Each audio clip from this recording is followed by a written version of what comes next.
ഈ പാലത്തിൽ കയറുന്ന വൻ റിസ്ക്കാന്ന് തോന്നുന്നു. ദൈവമേ, എനിക്കിതിലെ തിരിച്ചിറങ്ങണമല്ലോ. നമ്മൾ ഊട്ടി സൈഡിൽ നിന്ന് വരുമ്പോൾ അതുവഴിയാണ് വരുന്നത്. പൈൻ ഫോറസ്റ്റ് ഒക്കെ കഴിഞ്ഞ് ഇതുവഴിയാണ് നമുക്ക് വരുന്നത്. ഇതുവഴി വരുമ്പം ഇങ്ങനൊരു അമ്പലം ലെഫ്റ്റ് സൈഡിൽ കാണാം. ആ അമ്പലത്തിൻ്റെ അവിടുന്ന് ലെഫ്റ്റിലേക്ക് കിടക്കുന്ന ഈ റോഡ് വഴിയാണ് നമുക്ക് ഹങ്കർ ഫോർട്ടിലേക്ക് പോകേണ്ടത്. ഞാനിപ്പം ഒരു റീൽസിലൊക്കെ കണ്ട് വൈറലായ ഊട്ടിയിലൊരു സ്ഥലത്തിട്ട് പോയിക്കൊണ്ടിരിക്കുക.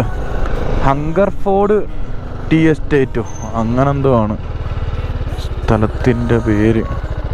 വഴി തെറ്റി. മാപ്പ് പണി തന്നു തുടങ്ങി. ഇനി എവിടെ ആയിരിക്കും എന്നൊരു പിടുത്തമില്ല. കുഞ്ഞു വീഡിയോ ആയിരിക്കും. എന്താ ടീ എസ്റ്റേറ്റിൻ്റെ പ്രത്യേകത എന്ന് നല്ല വ്യൂവും കാര്യങ്ങളൊക്കെ ഉണ്ട്.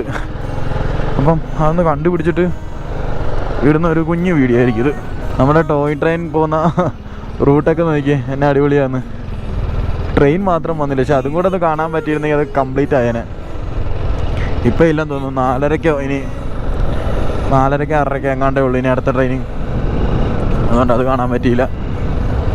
അത്ര നേരം ഞാൻ അവിടെ നിൽക്കുന്നില്ല. അടിപൊളി റൂട്ട്. ഇത്ര അടിപൊളി റൂട്ടാണ്. ഈ ട്രിപ്പ് ഫുള്ള് റോഡാണല്ലോ. റോഡ് കണ്ട് അത്ഭുതപ്പെടേണ്ട അവസ്ഥയാണല്ലോ ഈ ട്രിപ്പിൽ. ഓരോ സ്ഥലത്ത് പോയി ഇരിക്കുന്നതിന് പകരം ഓരോ റോട്ടിലും അങ്ങ് നടക്കുക. കിലോമീറ്റർ പോകുന്നതിൻ്റെ കയ്യും കണക്കത്തില്ല. ഇപ്പം തന്നെ 410 കിലോമീറ്ററായി. ഇതേത് വില്ലേജിലേക്കാണല്ലോ ചെന്ന് കയറുന്നത്. ഒരു ചോദിക്ക്, ഏതാ ഇവൻ ഇങ്ങനൊക്കെ കയറി ചെല്ലുന്ന കണ്ടിട്ട്. ദൈവമേ,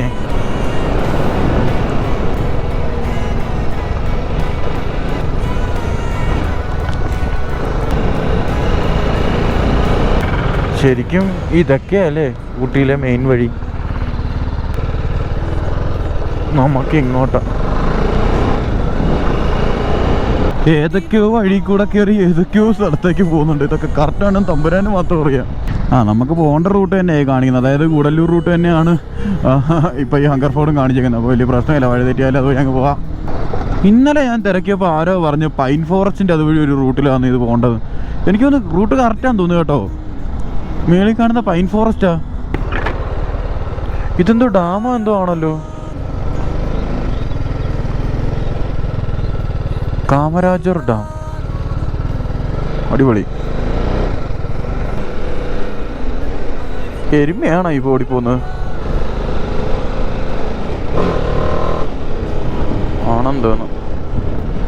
എരുമയാ ഓടിപ്പോയത്. നമ്മൾ ഊട്ടി സൈഡിൽ നിന്ന് വരുമ്പോൾ അതുവഴിയാണ് വരുന്നത്. പൈൻ ഫോറസ്റ്റ് ഒക്കെ കഴിഞ്ഞ് ഇതുവഴിയാണ് നമുക്ക് വരുന്നത്. ഇതുവഴി വരുമ്പം ഇങ്ങനൊരു അമ്പലം ലെഫ്റ്റ് സൈഡിൽ കാണാം. ആ അമ്പലത്തിൻ്റെ അവിടുന്ന് ലെഫ്റ്റിലേക്ക് കിടക്കുന്ന ഈ റോഡ് വഴിയാണ് നമുക്ക് ഹങ്കർ ഫോർട്ടിലേക്ക് പോകേണ്ടത്. അപ്പോൾ റോഡ് ഇത് തന്നെയാണെന്ന് ഏകദേശം കൺഫേം ആയിട്ടുണ്ട്. കാര്യം അപ്പോൾ 2-3 പയ്യന്മാരോടെ ഇപ്പോൾ ഉണ്ടായിരുന്നു. അവന്മാരും ഈ ഹങ്കർ ഫോർട്ട് തന്നെ തപ്പി വന്നതാണ്. അപ്പോൾ അവർ ലൊക്കേഷൻ ഇട്ടപ്പോഴത്തേക്കും ഓൾമോസ്റ്റ് ഇതാണെന്നാണ് അവർക്കും അറിയാൻ കഴിഞ്ഞത്. ഞാനാണ് ചോദിച്ചല്ലോ വന്നത്. നമുക്ക് നോക്കാം, ഇത് കിട്ടിയ ലക്കല്ലേ. എനിക്ക് തോന്നുന്നു ഇത് തന്നെയാണ് കറക്റ്റ് റൂട്ട്. ടീ പ്ലാന്റേഷനൊക്കെ കണ്ടു തുടങ്ങി. അപ്പം നമ്മൾ ഫൈനലി എത്തിപ്പെടാറായെന്ന് തോന്നുന്നു. അത് കാണാതെ പോയിരുന്നെങ്കിൽ ഭയങ്കര സങ്കടമായി പോയേനെ. ഓ മോനെ, സീൻ ആ ഒരു വിഷ്വലേ അങ്ങ് മാറിക്കളഞ്ഞു. ഫൈനലി നമ്മൾ സ്ഥലം സ്പോട്ട് ചെയ്തിട്ടുണ്ട്. അവിടെ ദൂരെ കാണാം നമുക്ക്. ഇനി അങ്ങോട്ടേക്ക് എത്തണം. പെട്ടെന്ന് പോവും. അതാണ് നമ്മുടെ സ്ഥലം. ആ ഒരു പ്ലാന്റേഷൻ്റെ ആ ബിൽഡിങ് കാണാൻ വേണ്ടിയാണ് നമ്മൾ ഇവിടം വരെ ഓടിയെത്തിയത്. ഇന്നലെ കടന്ന് വലഞ്ഞ് തിരിഞ്ഞതും ഒക്കെ. ദൈവമേ, അത് കയറ്റിവിടത്തില്ല, പൂട്ടിയിട്ടേക്കുവാണല്ലോ ദൈവമേ. നമ്മളങ്ങനെ ഹങ്കർ ഫോർട്ട് എത്തി. ഇവിടുന്ന് ടിക്കറ്റും കാര്യങ്ങളൊക്കെ എടുത്ത് ഇതുവഴി വേണം നമ്മൾ അകത്തേക്ക് കയറാൻ. ചെറിയൊരു അമ്പലം വാതിക്കുന്നുണ്ട്. പക്ഷെ നമ്മളെ തളർത്തി കളഞ്ഞത് വേറൊന്നുമല്ല, ഇവിടെ കയറാൻ 100 രൂപയുടെ ടിക്കറ്റ്. എൻ്റെ ദൈവമേ, 100 രൂപയെ ഈ ഒരു ബിൽഡിങ് കാണാനാണ് മെയിനായിട്ട് എല്ലാവരും ഇവിടെ വരുന്നത്. പക്ഷെ അത് മാത്രം നമ്മൾ തളർത്തി കളഞ്ഞ്. 100 രൂപയൊക്കെ എന്നൊക്കെ പറയുമ്പോൾ അത് ഇച്ചിരി കൂടുതലല്ലേ. പക്ഷെ സ്ഥലം അടിപൊളിയാണ്, സംഭവം സെറ്റാണ്. ഏത് നിമിഷവും ഇത് പൊളിഞ്ഞ് വീഴാം. പേടിച്ചാണ് നടക്കുന്നത്. അത്രയ്ക്ക് ജീർണിച്ച അവസ്ഥയിലാണ് ഈ പാലം ഇരിക്കുന്നത്. ഈ പാലം ഉള്ളതുകൊണ്ടാണ് മെയിനായിട്ടും ഇവിടെ ആളും വരുന്നത്. ഈ പാലത്തിൻ്റെ ഫ്രെയിമിൽ കൂടെ ആ ഒരു ബിൽഡിങ് കാണുന്നതുകൊണ്ടാണ് ഇത്രയും ആളിവിടെ വരുന്നത് തന്നെ. അപ്പോൾ അവരെന്തായാലും ഇത് മാറ്റാൻ ചാൻസ് കുറവാണ്.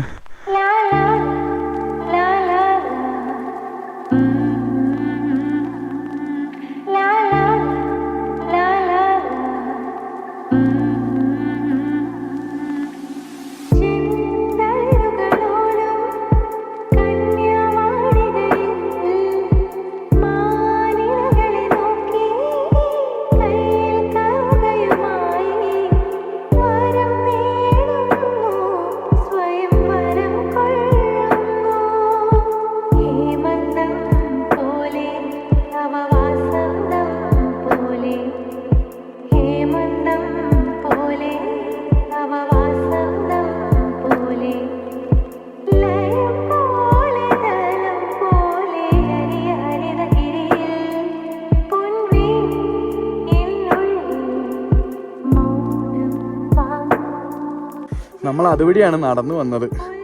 അതുവഴി ടിക്കറ്റൊക്കെ എടുത്ത് നടന്നു വന്ന് ഇവിടെ നിൽക്കുമ്പോൾ നമുക്ക് ആ ടീ പ്ലാന്റേഷൻ കാണാം. പിന്നെ ഇതുവഴിയൊക്കെ നടന്നു പോകാം. പ്രത്യേകിച്ചൊന്നും ഇല്ല ഇവിടെ. ഇത് തേയിലത്തോട്ടം, മേളിലേക്ക് അവിടെ മൊത്തം തേയിലത്തോട്ടം. അവിടെ താമസക്കാരുണ്ട് കേട്ടോ. ഈ ചെറിയൊരു പാലവും ഈ ഒരു പൊളിഞ്ഞ ബിൽഡിങ്ങുമാണ് ഇവിടുത്തെ മെയിൻ ഹൈലൈറ്റ്. ഇത് കാണാനാണ് ഈ 100 രൂപ ടിക്കറ്റ് എടുത്ത് ഇറങ്ങിയത്. പാലത്തിൽ ഇറങ്ങിയാൽ പൊളിഞ്ഞ് വീഴുമോ ഇല്ലയോ എന്ന് അറിയാൻ പാടില്ല. നമുക്ക് ഇറങ്ങി നോക്കാം. നമ്മളങ്ങനെ അവസാനം അത് കണ്ടുപിടിച്ചു. ഈ ഒരു ബിൽഡിങ് കാണാനൊക്കെയാണ് നമ്മൾ ഇവിടം വരെ എത്തിയത്. ഈ പൊളിഞ്ഞ സ്ഥലം, കുറേ ഇടിമക്കൂട്ടങ്ങൾ അവിടെ നിന്നുണ്ട്, പുല്ല് നിൽക്കുന്നുണ്ട്. പക്ഷേ ഈ ഒരു ഏരിയ മൊത്തത്തിൽ ഭയങ്കര രസമാണ്. അവിടെ താമസക്കാരൊക്കെ ഉണ്ട്. പക്ഷേ ഇവിടെയൊക്കെ കുറേ നേരം വന്നിരുന്ന് ഫ്രണ്ട്സായിട്ടൊക്കെ വന്നിരുന്ന് ചില്ല് ചെയ്തിട്ട് പോകാൻ പറ്റിയ ഒരു സ്ഥലമാണിത്. 100 രൂപ കൊടുക്കുന്നതിൽ നഷ്ടമില്ല എന്നേ എനിക്ക് പറയാനുള്ളൂ. പിന്നെ എല്ലാം ഓരോരുത്തരുടെ മൈൻഡും മെൻറ്റാലിറ്റിയൊക്കെ കണക്കിരിക്കും. താഴോട്ട് ഇറങ്ങണമെന്നുണ്ട്, പക്ഷെ ഇറങ്ങിയിട്ട് തിരിച്ച് കയറാൻ എനിക്ക് വയ്യ. കുറച്ച് നേരം എന്തായാലും നമ്മൾ ഇവിടെ ഇരുന്നിട്ടേ പോകത്തുള്ളൂ. ഇവിടം വരെ വന്നിട്ട് ഇവിടെ അങ്ങനെ ഇരിക്കാതെ പോകുന്നത് കാര്യം അത്രയ്ക്ക് അടിപൊളി സ്ഥലമാണ്. കുറച്ച് കോടയും കൂടെ ഉണ്ടായിരുന്നേ അടിപൊളിയായിരുന്നേ. പക്ഷേ കോട ഇല്ലാത്തതുകൊണ്ടാണ് ഇത്രയും ക്ലിയർ ആയിട്ട് നമുക്കിതെല്ലാം കാണാൻ പറ്റുന്നത്. ഈ പാലത്തിൽ കയറുന്ന വൻ റിസ്ക്കാന്ന് തോന്നുന്നു. ഞാൻ എങ്ങനെയൊക്കെയോ കയറി ഇപ്പത്തെത്തി. ഇടിഞ്ഞ് പൊളിഞ്ഞ് പപ്പട പരിവായി കിടക്കുവാണ് ഈ പാലം. നോക്കി അങ്ങനെ കയറിയപ്പോൾ തന്നെ ഫുള്ള് ഇളക്കവും കാര്യങ്ങളൊക്കെ ആയിരുന്നു. തടിയൊന്നും ഇല്ല. ദൈവമേ, എനിക്കിതിൽ തിരിച്ചിറങ്ങണമല്ലോ. തോടും കാര്യങ്ങളൊന്നും അല്ലാത്തതുകൊണ്ട് വേറെ പ്രശ്നമില്ല. നേരെ തേയിലയുടെ മണ്ടക്കൊന്നും വീണോളും. വേറെ അങ്ങനെ പ്രശ്നമൊന്നും വരത്തില്ല. പിന്നെ വേറൊരു കാര്യം, നിങ്ങൾ വീഡിയോ കണ്ട് നിങ്ങൾക്ക് ഇഷ്ടപ്പെടുന്നുണ്ടെങ്കിൽ മറക്കാതെ നിങ്ങൾ ചാനലും ഒന്ന് സബ്സ്ക്രൈബ് ചെയ്യുക, കമൻറ്റും ചെയ്യുക. കമൻറ്റ്സ് ഇമ്പോർട്ടൻ്റ് ആണ്. അപ്പം എല്ലാവർക്കും ഒന്നുകൂടെ ബൈ പറഞ്ഞ് ഞാൻ അടുത്ത സ്ഥലത്തേക്ക് ഞാൻ പോവുകയാണ്. പോകുന്ന വഴി നല്ല കാഴ്ചകളുണ്ട്, ഉറപ്പായിട്ടും ഞാൻ കാണിക്കും. ഇല്ലെങ്കിൽ മറ്റൊരു സ്ഥലമായിട്ട് ഞാൻ എത്തുന്നതാണ്. അപ്പോൾ ഓക്കെ, എല്ലാവർക്കും ബൈ.